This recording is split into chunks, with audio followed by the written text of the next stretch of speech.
संघर्ष केला आणि तो हा संघर्ष अशा टोकाला आलेला आहे की जर कोणी अशा शंका घेत असतील तर ते एका बापाच्या औलाद नाही.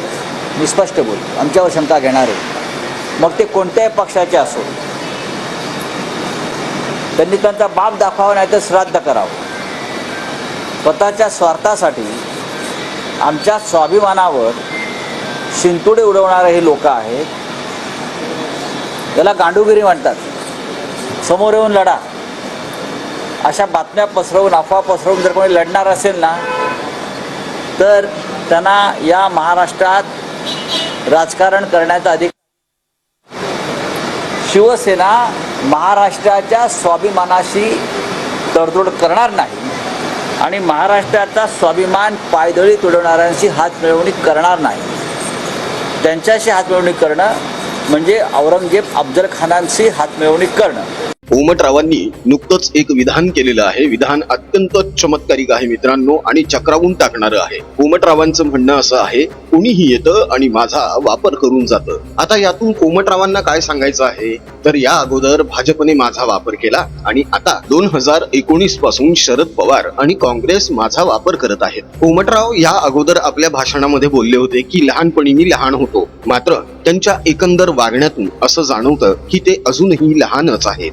नाहीतर त्यांच्यावर असं म्हणण्याची वेळच आली नसती की कोणीही येतं आणि माझा वापर करून जातं. पण याच उद्धटरावांनी आजपर्यंत इतरांचा कसा वापर करून घेतलेला आहे हे ढळढळीतपणे सगळ्यांनी अनुभवलेलं आहे, बघितलेलं आहे. 2019च्या लोकसभा निवडणुकीमध्ये यांनी मोदींच्या नावाचा वापर केला आणि आपले खासदार संसदेत पाठवले. 2019लाच भाजपच्या आणि नरेंद्र मोदी यांच्या प्रसिद्धीचा वापर केला आणि महाराष्ट्रामध्ये आपले जास्तीत जास्त म्हणजे 56 आमदार निवडून आणले. मात्र जेव्हा वापर संपला आहे असं यांना जाणवलं तेव्हा हे लगेच टुणकन उडी मारून काकांच्या मांडीवर जाऊन बसले आणि आता बोंबा मारत आहेत की काकांनी माझा 2019 पासून वापर केलेला आहे. मुकेश अंबानी यांच्या घराखाली जिलेटिनची गाडी ठेवण्यासाठी कोणाचा वापर केला गेला होता आणि कोणी केला होता? अर्णब गोस्वामीला घरामध्ये घुसून अटक करण्यासाठी कोणाचा आणि कसा वापर करण्यात आलेला होता? तो कोणी केला होता? नारायण राणे यांना जेवत्या ताटावरून उचलून अटक करण्याचा आदेश कोणाचा होता? तो वापर कोणी, कसा आणि का केला होता? आजपर्यंत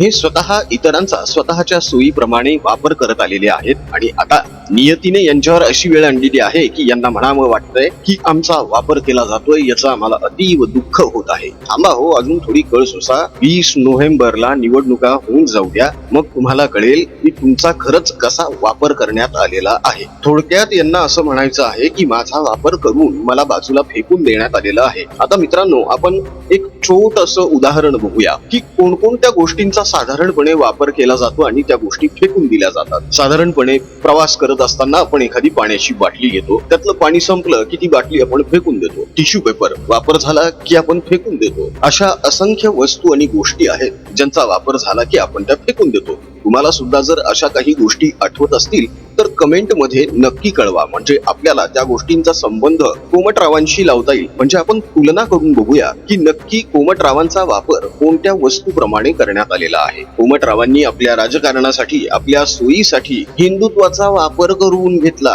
हिंदुत्वाच्या खोट्या बाता केल्या आणि नंतर खरा रंग दाखवत मुस्लिम धार्जिणेपणा सुरू करून मुस्लिम लांगुल चालन चालू केलं. उघड उघड यांच्या रॅलीमध्ये, सभांमध्ये पाकिस्तानचे झेंडे नाचवले जातात. मग हे हिंदुत्वाच्या खोट्या बाता करून हिंदुत्वाचा वापर करत नाहीत. हे कशावरून? जो मनुष्य आपल्या तत्वांशी ठाम राहतो त्याचा सहसा कोणीही वापर करून घेऊ शकत नाही. बाळासाहेब ठाकरे आपल्या तत्वांशी ठाम होते. उभ्या आयुष्यात त्यांच्या तोंडी असं वाक्य तुम्ही कधीच ऐकलं नसेल की माझा वापर करून घेण्यात आलेला आहे. किंबहुना बाळासाहेब ठाकरे यांनी सुद्धा कधीही कोणाचा वापर केला नाही. मित्रांनो, वापर वस्तूंचा केला जातो, माणसांची जपणूक केली जाते. बाळासाहेब ठाकरे यांनी तेच केलं, माणसांची जपणूक केली. मात्र ही गोष्ट कोमटरावांना अजिबातच जमली नाही. उभ्या आयुष्यात यांनी वस्तूंचा वापर आणि माणसांची जपणूक करण्याऐवजी वस्तूंची जपणूक आणि माणसांचा वापर केलेला आहे आणि म्हणूनच आज यांच्यावर ही वेळ आलेली आहे. बरं, ही सगळी रडारड आता कशामुळे चालू आहे तर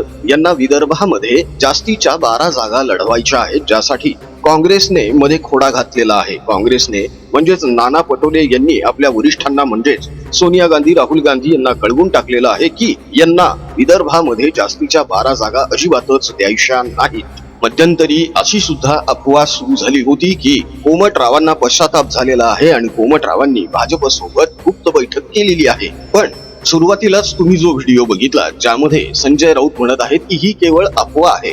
संजय राऊत फक्त यावरच थांबले का तर नाही. संजय राऊत यांचं म्हणणं असं आहे की ही तर चक्क गांडुगिरी आहे. या बेताल माणसाबद्दल तर अजिबातच बोलायला नको. त्याचं कारण असं आहे की कोण आपलं तोंड विटाळून घेणार हो. हा माणूस ज्याला कशाचाही घरबंद नाही, याला कशाच्याही मर्यादा नाहीत, याच्यावर संस्कार ह्याच्या मायबापाने अजिबातच केलेले नाहीत. त्यामुळे ऑन कॅमेरा हा घाण बोलतो. विचार करा, ऑन कॅमेरा हा माणूस इतका घाणेरडा आहे तर ऑफ कॅमेरा हा किती विक्षिप्त, विकृत आणि घाणेरडा असेल. या आधी सुद्धा नाना पटोले यांनी संजय राऊत यांना चांगलाच दम भरला होता की तुम्ही चोंबडेपणा बंद करा. कमाल गोष्ट म्हणजे विचार करा मित्रांनो, भाजपने जेवढी टीका भोंग्यावर किंवा कोमटरावांवर केली नसेल ना, तितकी टीका काँग्रेसकडून नाना पटोले यांनी भोंगा राऊत आणि उर्मटरावांवर केलेली आहेत आणि यांचे जाहीर कपडे फाडलेत. हे सगळं का घडलं? यांच्या अट्टहासामुळे. यांना असं वाटतं की महाराष्ट्रामध्ये हे अजूनही मोठे भाऊ आहेत. तसं बघितलं तर हे यांच्या कुटुंबामध्ये देखील मोठे भाऊ आहेत. मात्र मोठ्या भावाची कोणती कर्तव्य यांनी पूर्ण केलेली आहेत हे यांनी एकदा सांगावं.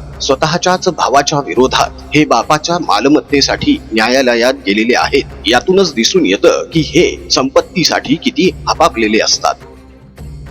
यांना प्रत्येक गोष्ट फुकट लागते. तसं बघायला गेलं तर कोमटराव हे साधे फोटोग्राफर आहेत. मात्र एक साधा फोटोग्राफर आपल्या फोटोग्राफी मधून इतका अमाप पैसा मिळवू शकतो का? हे खरं तर खूप मोठं प्रश्नचिन्ह आहे. मात्र याचं उत्तर कोमटराव किंवा त्यांचे समर्थक अजिबातच देत नाहीत.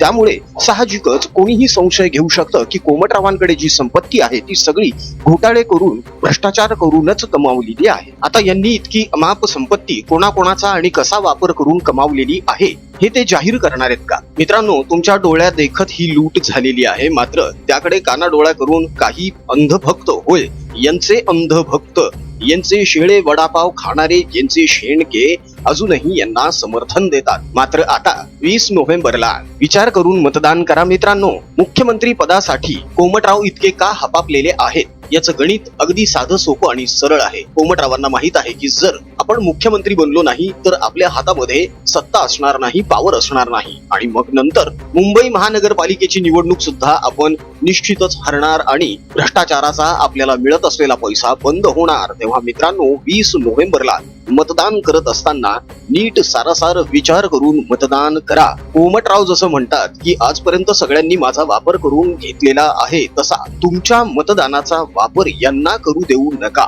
हिंदू म्हणून एकत्र या, हिंदू म्हणून मतदान करा. प्रपंच परिवाराने हिंदू लोकांसाठी खास हिंदू प्रपंच हे युट्यूब चॅनल चालू केलेलं आहे. मित्रांनो, वेळोवेळी आम्ही तुम्हाला नम्र विनंती करत आहोत की हिंदू प्रपंच या युट्यूब चॅनलला सुद्धा भरपूर सबस्क्राईब करा. या चॅनलची लिंक आम्ही डिस्क्रिप्शन बॉक्स मध्ये दिलेली आहे. चॅनल वरून धर्म आणि शास्त्र यांबद्दलची माहिती दिली जाते. सोबतच आता लवकरच आपण प्रपंच परिवारातील सर्व सदस्यांसाठी, सर्व हिंदू माता बंधू भगिनींसाठी आर्थिक व्यवसायाचे दरवाजे खुले करणार आहोत. तेव्हा जास्तीत जास्त प्रमाणात महाप्रपंच, हिंदू प्रपंच या दोन्ही युट्यूब चॅनलला भरपूर सबस्क्राईब करा. आजचा व्हिडिओ कसा वाटला हे कमेंट मध्ये कळवायला अजिबात विसरू नका. आमचा कमेंट बॉक्स तुमच्या प्रतिक्रियांसाठी आतुरतेने वाट बघतोय. तेव्हा फटाफट कमेंट करायला सुरुवात करा. राजकीय घडामोडी, राजकीय बातम्या, राजकीय अपडेट्स रंगतदार पद्धतीने जाणून घेण्यासाठी बघत रहा महाप्रपंच.